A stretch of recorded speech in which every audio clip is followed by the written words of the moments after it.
J'ai dû tout quitter, ma famille, ma ville, mes amis, pour venir en France. Poursuivre des études et poursuivre mon rêve et atteindre mes objectifs, apprendre de nouvelles choses, une nouvelle culture, un nouvel environnement. Exactement. Et c'était un sacrifice. Donc, il s'est engagé à me payer une école privée à l'ISM Dakar. À l'époque, c'était pas donné. Encore une autre chance de ma vie.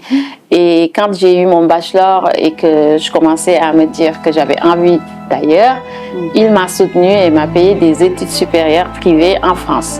On arrive avec des compétences, certes, des connaissances, quelque chose que nous avons appris ici et qui peut apporter beaucoup au continent. Mais il faut y aller avec humilité pour être accepté et pour pouvoir être utile.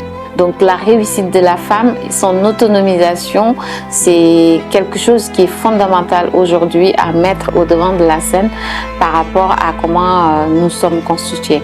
Une fois que ça s'est fait, je me suis dit waouh, c'est possible en fait. Il faut aller au-delà. Et aller au-delà, ça rejoint un mot qui est très fort dans le projet, c'est le développement endogène. C'est-à-dire qu'aujourd'hui, si on veut que l'Afrique se développe, il faut qu'on aille toucher du doigt ce qui n'est pas visible.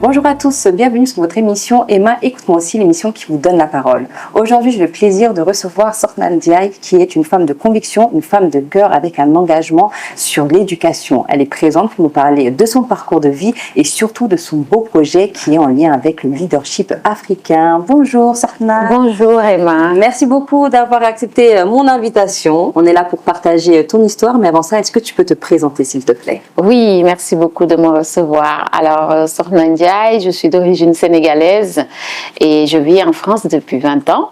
Donc, j'ai fait la première partie de mon éducation au Sénégal. Donc, je suis née, j'ai grandi à Dakar jusqu'à une licence et un bachelor à l'ISM Dakar avant de venir en France pour poursuivre mes études vers un master en management. Et depuis, j'ai construit une vie en France où j'ai fondé ma famille et je suis maman de 2 enfants qui ont 16 ans et 14 ans. Donc une femme aujourd'hui qui a eu cette vision-là depuis le plus jeune âge. Est-ce qu'on peut revenir sur ce que représente l'éducation chez toi et dans ton environnement familial aussi? Alors oui, l'éducation, c'est vraiment très marquant dans mon histoire. Parce que je viens d'une famille au Sénégal qu'on appelle les Bawol Bawol, donc c'est les commerçants du Sénégal. Habituellement, on est les commerçants, les hommes surtout, et les femmes. Mais les femmes sont surtout appelées à se marier, élever des enfants, etc. et s'occuper de la famille, et les maris s'occuper de la femme. J'ai eu la chance très petite que mon père voulait que je fasse des études. Donc c'est déjà une cassure pour moi et ça a marqué le début de mon histoire, le début de ma vie. Je pense que c'est en ce moment-là que j'ai compris que j'avais la chance, qu'il fallait que je saisisse. Parce que c'est vrai que quand on part dans la tradition aujourd'hui de cette communauté, on n'a pas forcément la vision pour la femme de poursuivre ses études, d'avoir aussi une carrière professionnelle. Donc que ton papa ait eu cette envie-là pour toi et qui t'ait poussé aussi, c'est quand même une chance, on va dire, si on peut. Exactement, c'est une chance. On va dire que ce n'est pas habituel. Oui, voilà. Aujourd'hui, 20 ans plus tard, ou même plus, 30 ans plus tard, on peut dire que c'est beaucoup, ça se voit un peu plus, mais de ma génération, c'était encore très rare. Et mon père m'a expliqué qu'il il était resté sur sa faim par rapport à l'éducation. D'accord. Parce que lui, il était dans son village envoyé à récupérer des lettres, les ramener dans un autre village, les faire lire, les traduire et ramener le message lui-même dans le village pour distribuer les lettres. Donc, il a toujours dit, mes enfants, il faut qu'ils fassent l'école, qu'il faut qu'ils aillent à l'école. C'était un challenge pour lui-même, sa famille. Donc, il a dû quitter sa famille, aller s'installer dans une région spécifique au Sénégal pour qu'on puisse être tranquille et faire nos études, mon frère et moi. Donc, c'est une vraie chance que je n'oublierai jamais. Donc, je remercie mon père pour cela. Il a fait de moi la femme que je suis aujourd'hui. Waouh, il a cru aussi en ton potentiel. Il a cru en mon potentiel. Et il faut dire que ça peut être vécu comme une pression dès le début quand on a cela, mais c'est plutôt positif parce qu'on n'a pas le choix. Une pression de réussir. De réussir, d'honorer, exactement, que papa a, que maman a soutenu aussi. Je suis sa seule fille. Son rêve était de me marier, de faire un grand événement, etc., etc.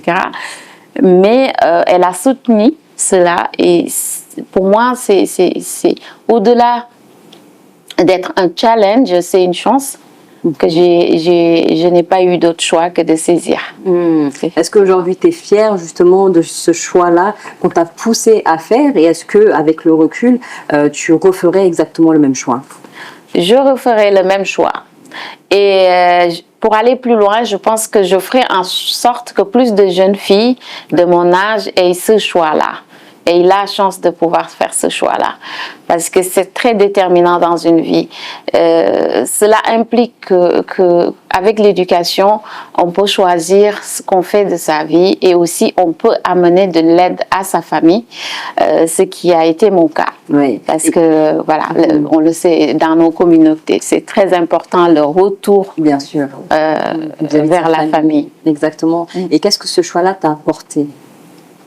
Alors, ce que ça m'a apporté, c'est déjà une belle carrière dans des métiers que j'ai adoré faire, mais avant ça, une belle éducation, un bon parcours, parce que mon père a impulsé cela. Et quand j'ai eu mon baccalauréat, mon grand-père, qui avait plus de moyens, lui a repris le relais, parce qu'il avait été très fier de voir que j'étais presque l'une des seules filles de la famille à être arrivée à ce niveau. Donc, il s'est engagé à me payer une école privée à l'ISM Dakar. À l'époque, c'était pas donné. Encore une autre chance de ma vie. Et quand j'ai eu mon bachelor et que je commençais à me dire que j'avais envie d'ailleurs, il m'a soutenu et m'a payé des études supérieures privées en France. Wow. Donc, ça m'a apporté cela. Ce qui m'a mis sur une trajectoire de pouvoir choisir la vie professionnelle que j'ai eue aujourd'hui, 20 ans dans l'enseignement supérieur privé et la formation professionnelle en France, en travaillant sur tout ce qui est qualité académique, construction de programmes, accompagner les écoles, les grandes écoles de commerce, d'ingénieurs dans la construction de leurs programmes, dans les accréditations qui leur permettent de délivrer leurs programmes, etc. Donc, je vois que je bascule un peu dans la partie professionnelle, mais voilà, cela m'a apporté tout ça. Et a permis une contribution dans un domaine qui m'est très cher, l'éducation. Et je vois que depuis ton enfance, on a cet espoir-là, peut-être qu'on mise sur toi. Est-ce que tu ne serais pas peut-être la parole aujourd'hui ou la réussite de ta famille, si je peux dire ça comme ça? Oui, on peut le dire comme ça. La parole, la réussite, mais aussi la fierté de la famille. Évidemment, les parents sont très fiers, l'entourage également. Mais moi, je le vis surtout comme une sorte de devoir de redonner ce que j'ai reçu. Vraiment. Parce que quand on a eu cette chance, c'est dommage de ne pas le partager. Et je suis quelqu'un qui est défini par ce mot, ce partage. Ça me tient à cœur. Et est-ce que c'est pas aussi une pression pour toi aujourd'hui d'être à la hauteur des expériences qu'on a pour toi? Effectivement, ça peut être une pression. On essaye au jour le jour de la rendre positive parce qu'une pression positive est toujours beaucoup plus utile, mais c'est une pression, effectivement. Au début, on n'a pas le droit à l'erreur, bien évidemment, parce que tout le monde a les yeux braqués sur soi. Mais voilà, plus on va dans sa vie, plus on le vit bien. Et on apprend aussi à transformer cette pression en quelque chose de positif. Mais ça reste toujours une pression. De toute façon, pour nous les femmes, tout est question de pression. Et est-ce que des fois, tu te dis pas peut-être que tu aurais aimé avoir une trajectoire différente, que tu aurais aimé faire autre chose? Est-ce que justement cette pression-là n'est pas conditionnée aussi par cette envie de rendre fiers tes parents? Non, en fait, non, pas du tout. Contrairement à ce qu'on pourrait penser, une fois qu'on a saisi que c'est une chance, parce que vraiment, c'est pour moi, je l'ai vécu comme ça, au risque de me répéter, mais vraiment, on l'a saisi, c'est une opportunité. Et qu'est-ce qu'on en fait? C'est ça la vraie question, c'est qu'est-ce qu'on en fait? Une fois que moi, j'ai saisi cette opportunité et que cela m'a servi à construire ma vie, bien évidemment, on peut sentir de la pression au jour le jour. Mais on peut aussi se dire, qu'est-ce que ça aurait été si je n'avais pas eu cette chance? C'est vrai. Et après, je regarde à côté de moi et je vis les cousines et les cousins qui sont autour de moi, qui ont eu le même âge, la même génération, leur parcours. Et je me dis, je ne suis pas la plus malheureuse de l'histoire. Aujourd'hui, tu es diplômée de l'ISM Dakar, de HEC Paris, de ESARC Séphir Montpellier, donc un beau panel en termes d'éducation. Tes racines sénégalaises et ton parcours aujourd'hui ont façonné la personne que tu es aujourd'hui, et de manière aussi professionnelle. Comment est-ce que tu peux te définir sur le plan professionnel et qu'est-ce que justement ces éducations-là, ces enseignements-là t'ont apporté? Alors, oui, j'ai eu la chance d'avoir été dans ces grandes écoles que tu as citées. C'est des écoles qui ont le culte de l'excellence et vraiment de l'éducation de haut niveau. Donc, déjà, on apprend à aller dans l'excellence, ce qui n'est pas du tout anodin, parce que cela m'a emmené vers une carrière sur tout ce qui est qualité académique. Donc, au-delà d'avoir cette passion de transmettre, d'éduquer, d'être dans la pédagogie, etc., ces écoles m'ont appris à le faire avec qualité. Voilà, avec excellence toujours. Donc que ça soit HEC Paris qui est aujourd'hui la référence dans le domaine, mais ISM Dakar en Afrique c'est une grande référence. Et ESARC Séphir dans le sud de Montpellier, pareil dans le domaine du management, ils sont très reconnus. Donc c'est des écoles qui m'ont en tout cas donné cette culte de l'excellence et qui ont un peu poussé mon parcours dans ce sens-là. Donc même pour les écoles pour lesquelles j'ai travaillé, j'étais toujours axée sur la qualité académique et comment on améliore les programmes pour les étudiants, comment on arrive à avoir cette satisfaction des parents qui payent des études, mais aussi des entreprises avec leurs besoins sur le marché, comment on arrive à caler les besoins des entreprises, les attentes des familles et les capacités et compétences, que ce soit techniques ou transverses, des étudiants eux-mêmes. Donc ça a toujours été le cœur du travail que j'ai fait dans le système de l'éducation en France. Et on voit cette véritable envie de transmettre aujourd'hui ce savoir-là. Si tu devais résumer la femme que tu es aujourd'hui en 3 mots, ce seraient lesquels et pourquoi? Alors, 3 mots, j'allais dire partage, engagement et bienveillance. Et pourquoi ces mots? Pourquoi ces mots? Parce que je pense, comme je l'ai dit tout à l'heure, redonner ce qu'on a reçu quand c'est positif et quand cela nous a servi, pour moi c'est un must. Donc, le partage me donne satisfaction. Quand je donne aux autres, j'ai l'impression de réaliser pour moi-même des choses. L'engagement, parce que je pense que ça réside en chacun de nous, mais il faut oser l'exprimer. Et quand on a une compétence, en tout cas quelque chose sur laquelle on est reconnu,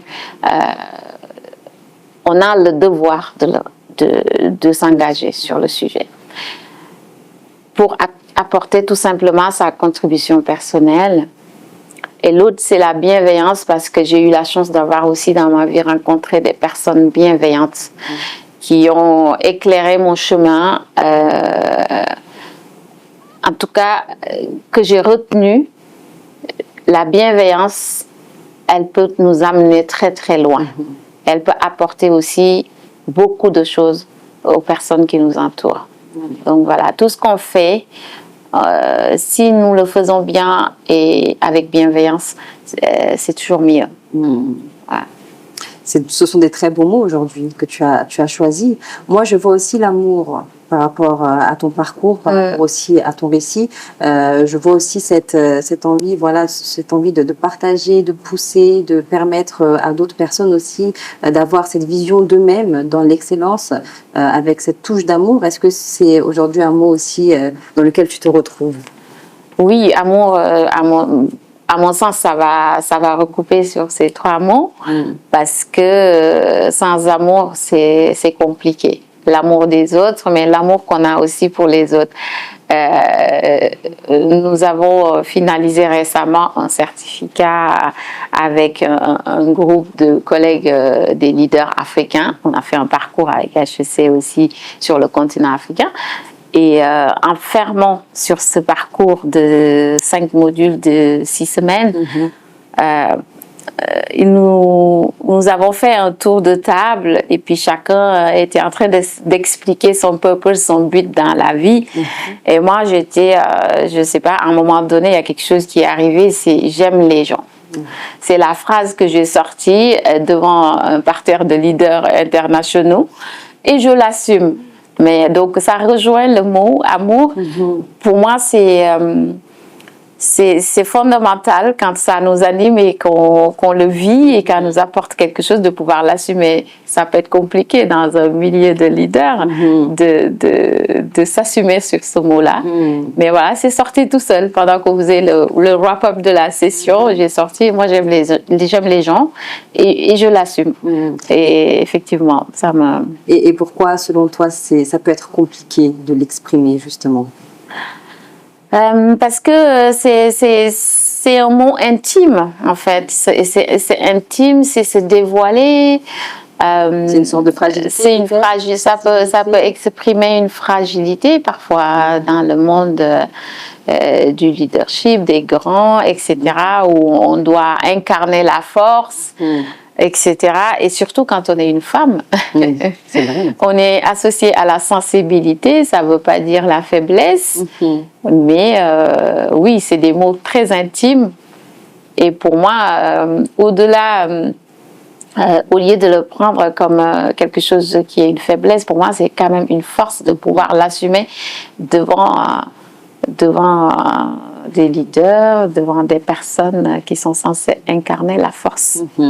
Et est-ce que ce ne serait pas ça aussi la caractéristique principale d'un leader? Avoir cette bienveillance, cet amour aussi pour les autres, cet amour aussi pour le combat qu'il mène au final. Tout à fait, effectivement. Et on a fait tout un laïus sur le leadership, mais pour moi, le leadership féminin, surtout, il est défini par la bienveillance et l'amour.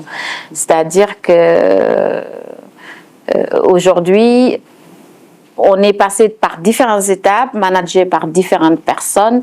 J'ai pu constater que ce leadership, quand il est animé et accompagné par de l'amour, de la bienveillance, de l'attention, de l'écoute envers les autres, il change tout. Il change tout. Donc, diriger des gens, les impacter, les inspirer, c'est aussi leur montrer que c'est possible d'être comme ça. Exactement. Alors aujourd'hui, tu incarnes une nouvelle génération de leaders africains engagés. On parle souvent de sacrifices en tant que leader. Ce serait quoi les sacrifices que tu as dû faire aujourd'hui pour ta carrière professionnelle et pour aussi ton engagement?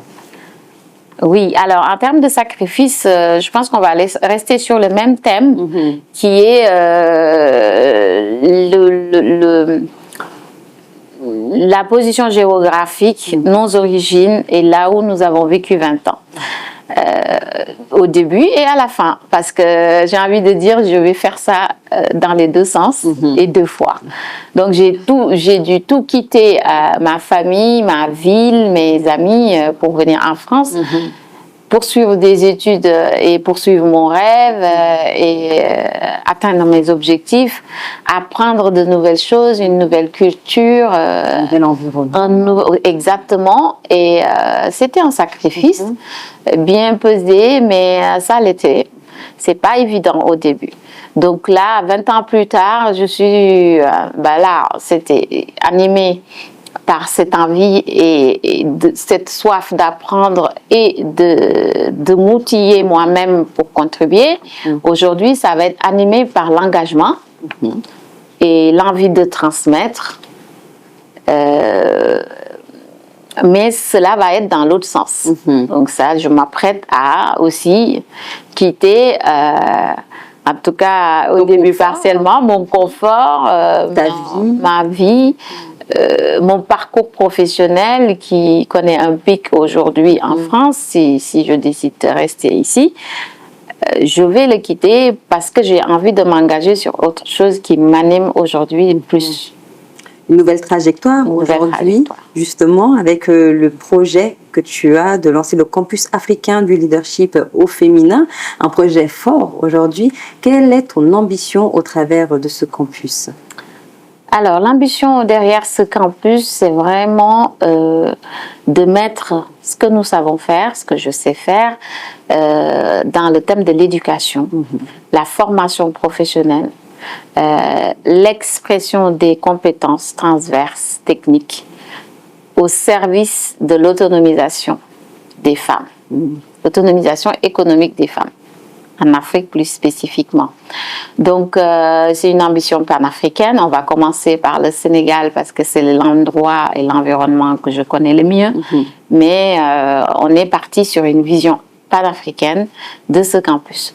Donc, ce sera de proposer des formations, de l'accompagnement personnalisé, d'impacter des femmes à travers le monde, à travers l'Afrique, à prendre en main leur parcours, leurs envies et surtout à exprimer leur potentiel parce qu'on en a toutes. Voilà. Et tu penses que ce potentiel-là, chez les femmes en général, c'est encore quelque chose de caché, de pas forcément mis en avant? Pour moi, oui, il y a beaucoup de travail à faire sur ce sujet. D'abord, une première prise de conscience de la part des femmes.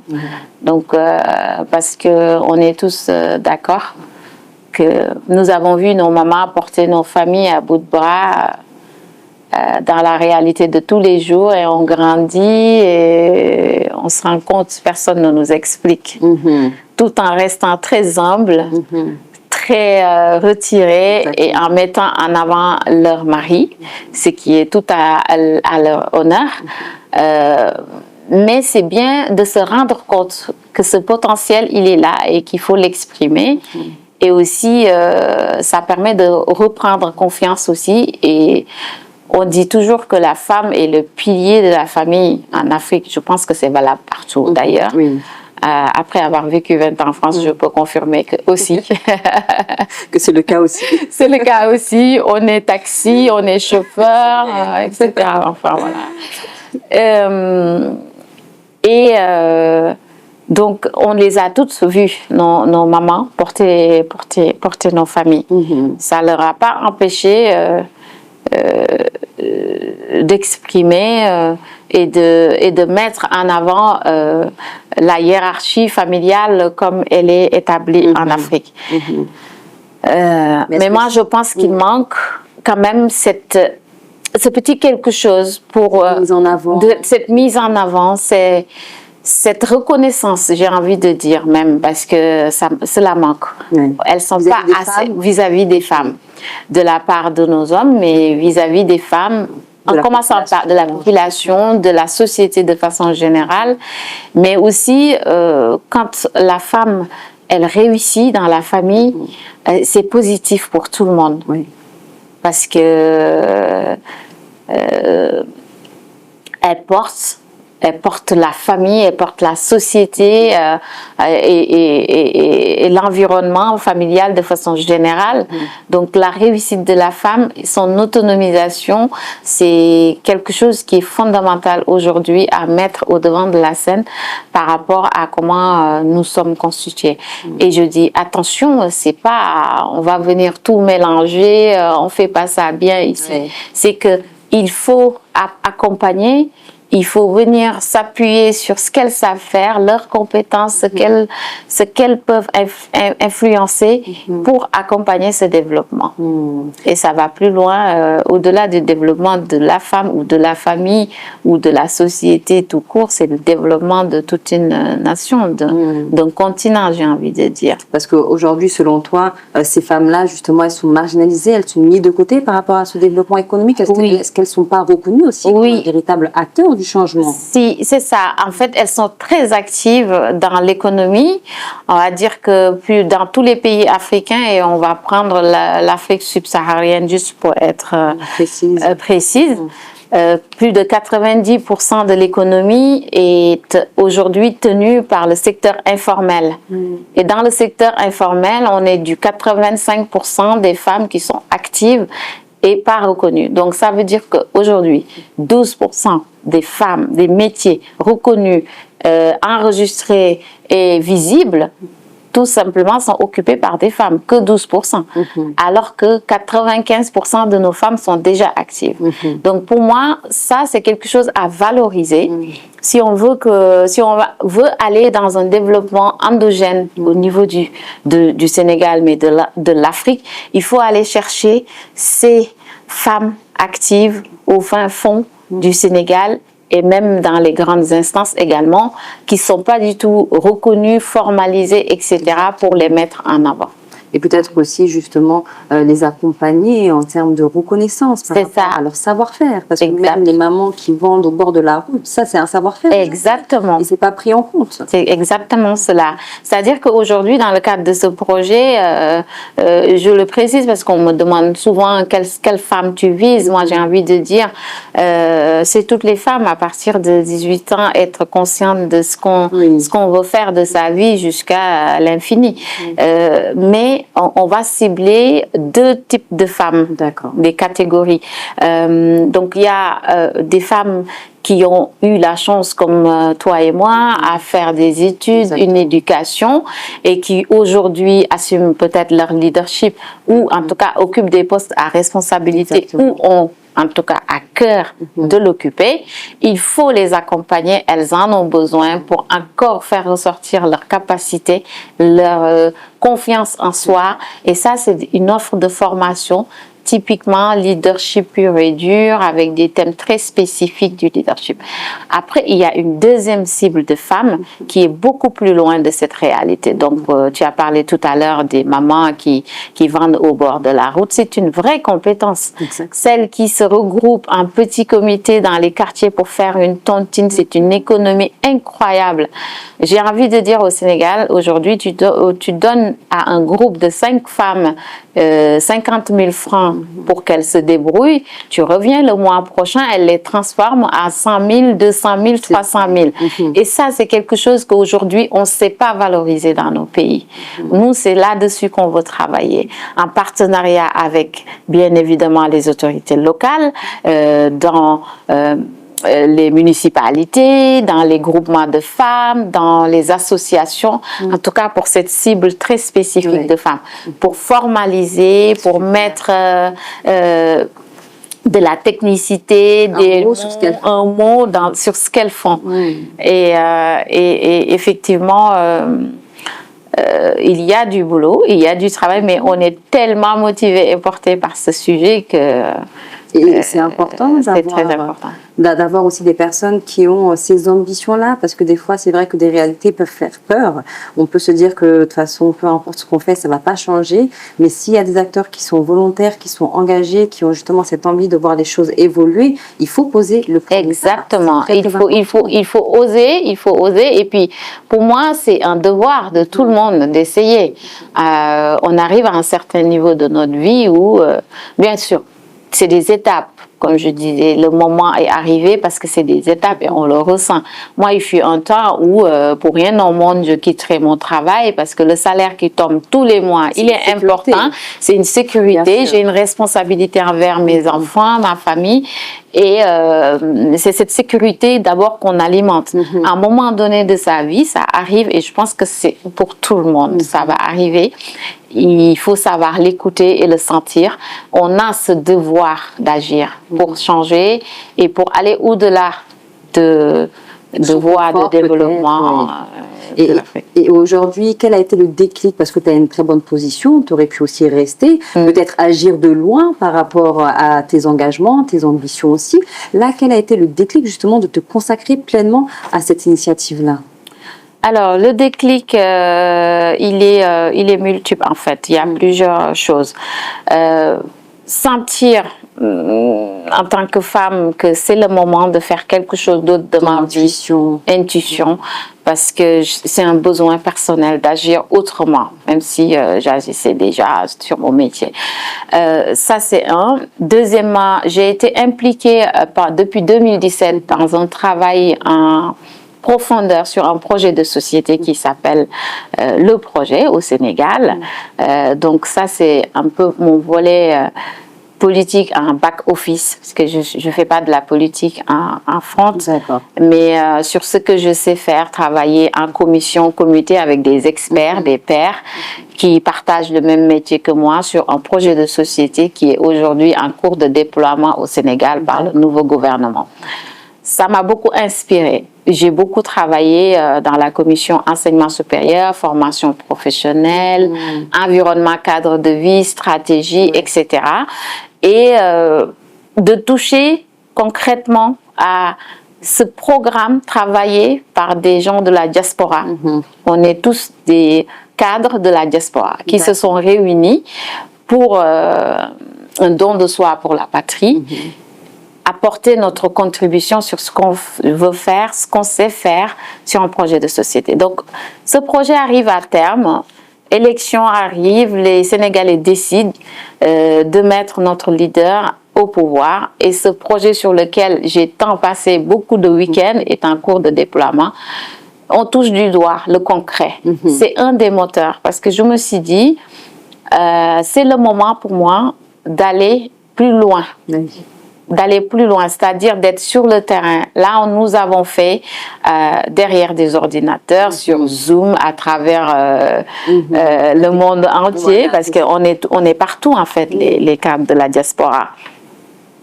Et quand même, on a réussi à faire naître quelque chose. Et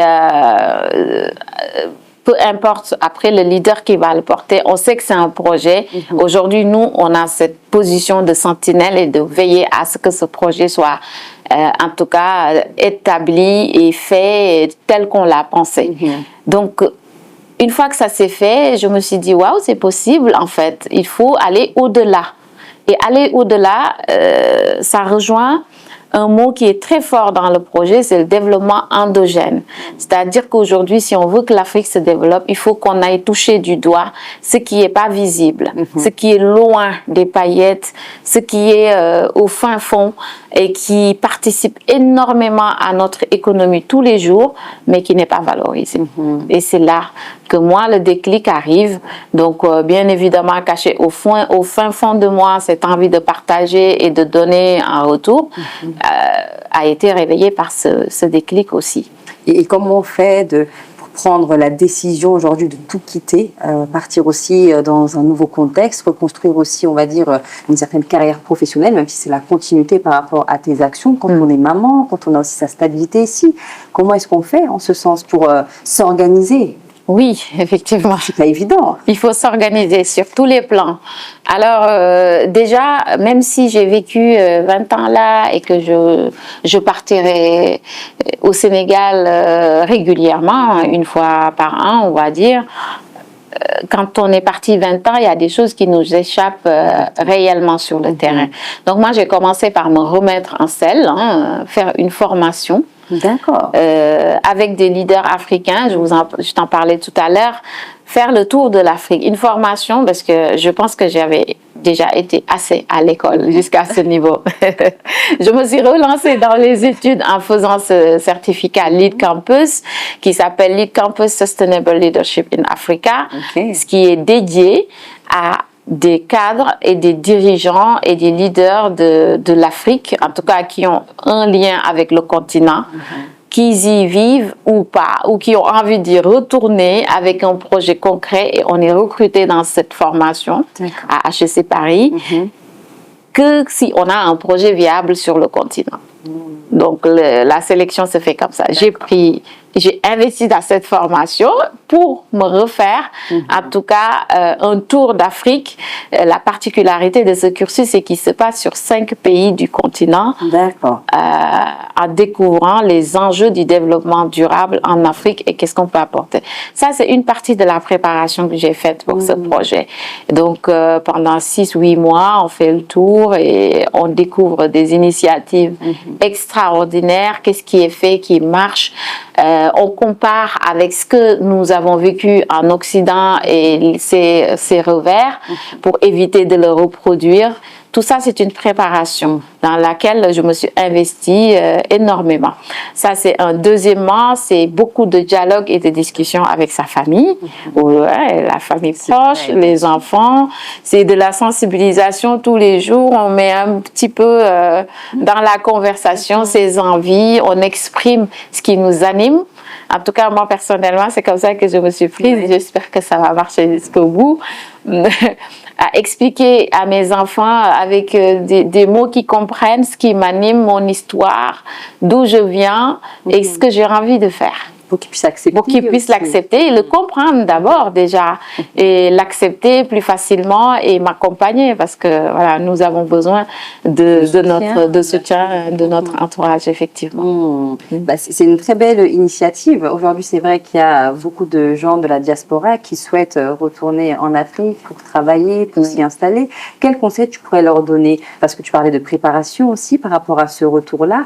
Quels conseils tu peux donner à ces personnes qui veulent retourner en Afrique? Alors, le conseil que je donnerais, moi, c'est... ça commence par l'humilité. Je pense qu'on va y aller avec beaucoup d'humilité.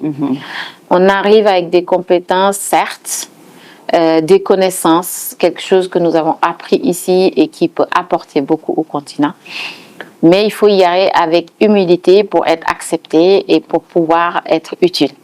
C'est très important. La deuxième chose, c'est l'adaptabilité. Tout ce qui est valable ici ne l'est pas tel quel sur le continent. Donc, il faut apprendre à s'adapter aux réalités locales. C'est le cœur du projet que je porte de campus. Voilà, le leadership féminin, l'autonomisation des femmes, c'est des termes qu'on pourrait dire même un peu galvaudés aujourd'hui parce que tout le monde en parle. Mais moi, j'y vais avec une vision d'adaptabilité et de coller à la réalité locale. D'accord. C'est-à-dire qu'il faut aller chercher ce dont ont besoin les gens pour s'adapter à cela.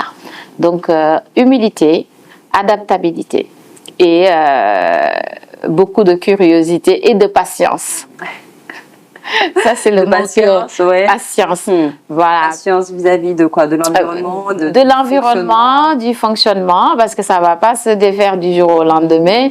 20 ans à travailler en Occident, ça laisse des traces de structuration, d'organisation, de respect des délais, de compréhension, de quelque chose de très culturel et très fondamental qui fait fonctionner une économie autrement.